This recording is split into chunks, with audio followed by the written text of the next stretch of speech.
ஹாய்ங்க, வாழ்க வளமுடன். அன்பானவர்களே, உங்களுடைய குழந்தையை நெருக்கமாக அழைத்து அவர்களின் கண்களுக்குள் பார்த்து அன்பை விட ஆழமான ஒரு உணர்வை அனுபவித்திருக்கிறீர்களா? ஒரு பழக்கமான உணர்வு, இந்த வாழ்க்கைக்கு முன்பே நீங்கள் அவர்களை அறிந்திருப்பது போன்ற ஒரு உணர்வு. ஏன் இந்த குழந்தை, ஏன் இந்த குறிப்பிட்ட ஆத்மா உங்களுடைய வாழ்க்கையில வந்துச்சு? இது வெறும் தற்செயலான நிகழ்வா அல்லது இதற்கு ஆழமான ஆன்மீக காரணம் ஏதேனும் இருக்கிறதா?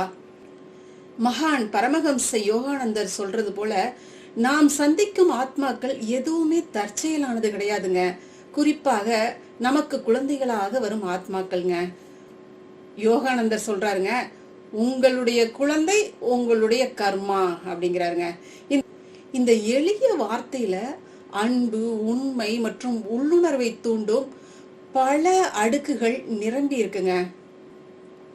ஒரு குழந்தை நம் வாழ்க்கைக்குள்ளார வருவது ஏதோ ஒன்றின் பிராய்ச்சித்தமா அல்லது கடவுளினுடைய ஆசீர்வாதமா, இல்ல இதற்குள் ஒரு ஆழமான புனிதமான காரணங்கள் ஏதாவது இருக்கா?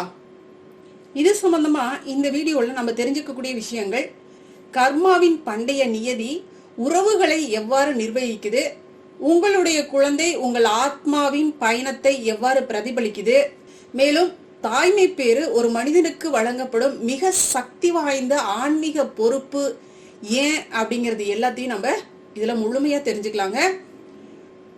உங்கள் குழந்தை மகிழ்ச்சியை தருகிறதா இல்ல சவால்களை தருகிறதா என்பதை கடந்து அவர்களுடைய வாழ்க்கை ஒரு ஆழமான நோக்கத்தை கொண்டுதாங்க இந்த பூமிக்கு வந்திருக்கு. நீங்க வெறும் குழந்தையை வளர்க்கவில்லை, நீங்கள் முன்பே அறிந்த ஒரு ஆத்மாவுடன் நடந்துகிட்டு இருக்கிறீங்க. ஒரு ஆத்மா உங்களை தேர்ந்தெடுத்திருக்கு.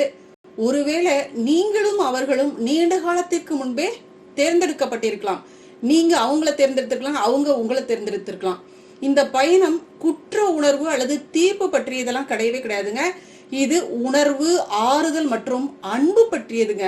உங்கள் குழந்தையின் வாழ்க்கையில் உள்ள ஆழமான அர்த்தத்தை புரிந்து கொள்ளும் போது எல்லாமே மாற தொடங்குங்க.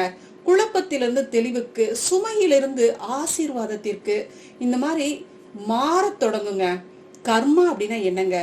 பலர் கர்மா என்ற வார்த்தையை கேட்டவுடன் தண்டனை அல்லது எதிர்மறையான ஒன்றை நினைக்கிறாங்க. ஆனால் கர்மா பழி வாங்குவது அல்லது துன்பமான ஒரு விஷயம் அப்படிங்கறதெல்லாம் கிடையாதுங்க. கர்மா என்பது காரணம் மற்றும் விளைவின் விதிங்க. அதாவது செயலுக்கேற்ற விளைவு அப்படின்னு சொல்லுவோம் இல்லைங்களா? நம்முடைய எண்ணம், சொல், செயல் இது பாத்தீங்கன்னா ஒரு சக்தியை உருவாக்குதுங்க. அந்த சக்தி எப்படியாவது நம்ம கிட்ட திரும்பி வந்துருதுங்க. விதைத்த விதை எப்படி மரமாகி காயாகி கனியாகுதோ அது மாதிரி இந்த விஷயங்கள், அதாவது நம்முடைய எண்ணம், சொல், செயல்களால் விதைத்த விஷயங்கள் நமக்கு திரும்பி வந்துருதுங்க. கர்மா நம்மள வெளியில தண்டிக்கிறது கிடையாதுங்க. யோகானந்தர் சொல்வது போல, கர்மா என்பது உங்களுடைய கடந்த கால செயல்களின் விளைவுப்பா. இது உங்கள் ஆத்மா உங்களுக்கு கற்பிக்கும் பாடம் அப்படிங்கிறாருங்க. சில அனுபவங்கள் மகிழ்ச்சியாக இருக்கும்பா, சில அனுபவங்கள் வலியாக இருக்கும்பா. ஆனா அனைத்தும் ஆத்மாவின் வளர்ச்சிக்கு ரொம்பவே அவசியம்பா அப்படிங்கிறாருங்க. கர்மா நமக்கு தேவையான சூழ்நிலைகள், மக்கள் மற்றும் உறவுகளை கொண்டு வந்து நம்ம கிட்ட சேர்க்குதுங்க. அன்பானவர்களே, எல்லா உறவுகள்லயுமே தனித்துவமான உறவு எதுன்னு பாத்தீங்கன்னா பெற்றோர் மற்றும் குழந்தையின் உறவு தாங்க. மிகவும் சக்தி வாய்ந்த கர்ம இணைப்புங்க இது. குடும்பத்தின் மூலம் கர்மா விரைவாகவும் நேரடியாகவும் செயல்படுதுங்க. ஏன்னா இங்க நம்ம மிகவும் பாதிக்கப்படுறோம். அது மட்டும் இல்லைங்க, குடும்பத்துல நம்ம வெளிப்படையாக இருக்கிறோம், திறந்த மனதோடு இருக்கிறோம். அதுதாங்க விஷயம். கர்மா உங்களை காயப்படுத்துறதுக்குலாம் வரலைங்க, அது உங்களை எழுப்ப வந்திருக்குங்க. உங்கள் குழந்தை உங்களுடைய வாழ்க்கையில் நுழையும் போது அவர்கள் உங்கள் கர்ம கதையின் ஒரு பகுதியை உங்ககிட்ட கொண்டு வர்றாங்க. ஏன் குறிப்பிட்ட ஆத்மாக்கள் நமக்கு குழந்தையாக வருது? பில்லியன் கணக்குல ஆத்மாக்கள் இருக்குங்க. ஏன் இந்த குறிப்பிட்ட ஆத்மாக்கள் மட்டும் நமக்குள் உருவாகி நம் கரங்களில் தவழ்ந்து நம் வாழ்க்கைக்குள் வருதுங்க? இது தெய்வீக திட்டத்தின் தற்செயலான விஷயங்கள்லாம் கிடையாதுங்க. உங்களுக்கு குழந்தையாக வரும் ஆத்மா ஒரு சீரற்ற ஆத்மாலாம் கிடையாதுங்க. இந்த ஆத்ம பந்தம் பாத்தீங்கன்னா நாம முன்பே இணைக்கப்பட்டுள்ள ஒரு ஆற்றல் மிக்க அதிசயமான விஷயம் தாங்க. இந்த பந்தம் இந்த வாழ்க்கையில வந்திருக்கலாம், இல்ல பல வாழ்க்கையின் தொடர் பந்தங்களாக இருக்கலாங்க. நமக்கு குழந்தைகளாக வந்திருக்கக்கூடிய இவர்கள் முன்பு நமக்கு பெற்றோராக இருந்திருக்கலாம், நண்பர், காதலன், காதலி, அல்லது நம்மை காயப்படுத்திய ஒருவராக கூட இவர்கள் இருந்திருக்கலாங்க. இந்த வாழ்க்கையில அவர்கள் வேறு கதாபாத்திரத்துல வந்திருக்கிறாங்க. ஆனா இணைப்பு, இந்த பந்தம் பாத்தீங்கன்னா கர்மாவோட ஆழமாக இணைஞ்சிருக்கு. யோகானந்தர் சொல்றாருங்க, குடும்பங்கள் இரத்த சம்பந்தத்தால் மட்டும் இல்லப்பா, கர்மாவால் உருவாகுது. உங்கள் குடும்பத்தில் உள்ள ஆத்மாக்கள், குறிப்பாக உங்களுடைய குழந்தைகள் முடிக்கப்படாத பாடங்களை தீர்க்க உதவ வந்திருக்கிறார்கள் அப்படிங்கிறாருங்க. இதுல சில குழந்தைகள் நமக்கு அன்பை திருப்பி தர வந்திருக்கிறார்கள், சிலர் நம்முடைய பொறுமையை சோதிக்க வந்திருக்கிறார்கள், சிலர் முன்னாடி அவங்க பெற்ற உதவிக்காக கடனை திருப்பி செலுத்த வந்திருக்கிறாங்க, மற்றவர்கள் நம்முடைய வளர்ச்சிக்காக சவால்களை கொண்டு வந்து சேர்க்கிறாங்க. அன்பானவர்களே, நம்முடைய குழந்தையை ஒரு ஆத்மாவாக பார்க்க தொடங்கும் போது பெற்றோரினுடைய அந்த அணுகுமுறையே மாறுதுங்க. கட்டுப்பாட்டிலிருந்து ஆன்மீக கூட்டாண்மைக்கு மாறுதுங்க. நம்முடைய குழந்தைகள் பாத்தீங்கன்னா நமக்கு கற்பிக்கத்தாங்க வந்திருக்கு. பெரும்பாலான நேரங்கள்ல நம்மளாம் நினைச்சிட்டு இருக்கிறோம், நம்ம தான் குழந்தைகளுக்கு கற்பிப்பதற்காக இங்க பிறப்பெடுத்திருக்கோம் அப்படின்ட்டு. ஆனா இதுல சிறிதளவு மட்டும்தான் உண்மை இருக்குன்னு யோகானந்தர் சொல்றாருங்க. உங்கள் குழந்தை உங்களுக்கு கற்பிக்க வந்துள்ளது. தாய்மை பேரு அப்படிங்கிறது ஒரு தூய பரிமாற்றம். இந்த இரண்டு ஆத்மாக்களுக்கு இடையே இருக்கக்கூடிய அந்த தூய பரிமாற்றம். உங்கள் குழந்தை உங்கள் வாழ்க்கையில் கொண்டு வரும் குணங்கள், அவர்களின் குற்றமற்ற தன்மை, பிடிவாதம், படைப்பாற்றல் அல்லது சவால்கள் உங்களுக்குள் ஏதோ ஒன்றை பிரதிபலிக்க கூடியதாக இருக்குங்க. அவர்கள் உங்கள் கடந்த கால செயல்கள், உள்ள இருக்கக்கூடிய அந்த உள் வடிவங்கள் அல்லது குணப்படுத்தப்படாத காயங்களை வெளிக்காட்டுபவர்களாக இருப்பாங்க. யோகானந்தர் சொல்றாருங்க, நீங்கள் உங்கள் குழந்தையின் உரிமையாளர்லாம் கிடையாதுப்பா, நீங்கள் ஒரு காவலர் மட்டும்தான். அவர்களை வழிநடத்துங்கள், ஆனால் அவர்களின் சொந்த பாதையில் நடக்க அவர்களை அனுமதித்து விடுங்கள் அப்படிங்கிறாருங்க. நான் என்னுடைய குழந்தைக்கு என்ன கற்பிக்க வேண்டும் என்று கேட்பதை விட, என் குழந்தை எனக்கு என்ன கற்பிக்க வந்துள்ளது என்று கேளுங்கள்ங்கிறாருங்க. கர்ம சுழற்சிகளை உடைக்கிறது. சில நேரங்கள்ல பெற்றோர் குழந்தை உறவு மென்மையாக இருக்காதுங்க, சுமூகமாக இருக்காதுங்க. உராய்வு, தவறான புரிதல்கள் அல்லது ஆழமான உணர்ச்சி வழிகள்லாம் இருக்கலாங்க. இது ஏன் நடக்குது? இதற்கான பதில் பெரும்பாலும் கடந்த கால வாழ்க்கையிலிருந்து கொண்டு வரப்பட்ட அந்த கர்ம சுழற்சிகளின் விளைவால தாங்க இந்த மாதிரியான பிரச்சனைகள்லாம் நம்மளுடைய வாழ்க்கைக்குள்ளார மீண்டும் மீண்டும் வந்துகிட்டே இருக்குங்க. அப்ப இந்த கர்மா எப்படி மாற்றப்படுகிறது? யோகானந்தர் சொல்றாருங்க, கர்மா வருத்தம் அல்லது குற்ற உணர்வால் மாறாதுப்பா, ஆனால் தற்போதைய சரியான செயல்களால் உங்களால மாத்த முடியும் அப்படிங்கிறாருங்க. அது எப்படிப்பட்ட செயல்களாக இருக்கலாம் அப்படின்னு பாத்தீங்கன்னா, உங்கள் குழந்தைகள்ட்ட இருந்து கடுமையான வார்த்தைகள் வந்துச்சு அப்படின்னா அந்த நேரத்துல நீங்க மௌனத்தை முயற்சி பண்ணுங்கப்பா அப்படிங்கிறாரு. அங்கிருந்து தீர்ப்புகள் ஏதாவது தோணுச்சு அப்படின்னா நீங்க அந்த குழந்தைகள் மீது பச்சாபாதத்தை முயற்சி பண்ணுங்க.